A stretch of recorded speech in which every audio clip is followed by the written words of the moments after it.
एक समय की बात है कि एक छोटा सा लड़का था जिसका नाम प्रहलाद था। वह भगवान में बहुत आस्था रखता था और भगवान विष्णु का बहुत बड़ा भक्त था। उसके पिता राजा थे।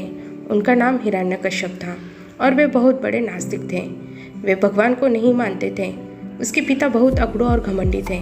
वे खुद से बढ़कर किसी को भी नहीं मानते थे। जब उन्हें यह बात पता चली कि उनका बेटा प्रहलाद किसी विष्णु नाम के देवता की पूजा बहुत करता है तो उन्हें यह बात बिल्कुल पसंद नहीं आई।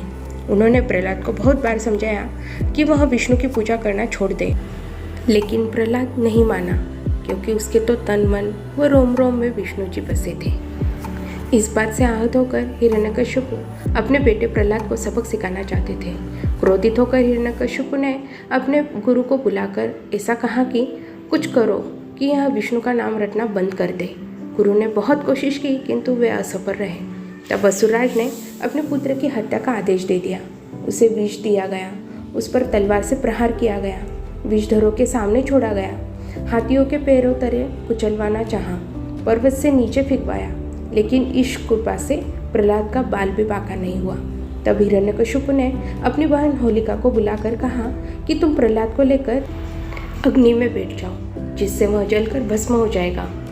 होलिका को वरदान था कि उसे अग्नि तब तक कभी हानि नहीं पहुंचाएंगी जब तक कि वह किसी को सद्रुत वाले मानव का अहित करने की न सोचे।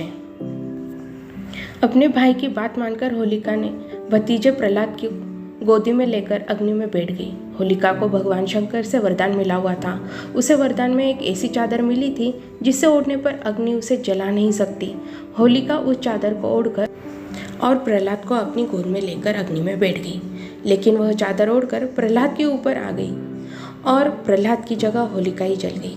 इस तरह हिरण्यकश्यप और होलिका के गलत इरादे पूरे नहीं हो पाए। उसका अहित करने के प्रयास में होलिका तो स्वयं जलकर ही भस्म हो गई और प्रहलाद हंसते हुए अग्नि से बाहर आ गया। इसीलिए होली के पर्व मनाते समय वास्तविक भाव को ध्यान में रखकर होली दहन करें।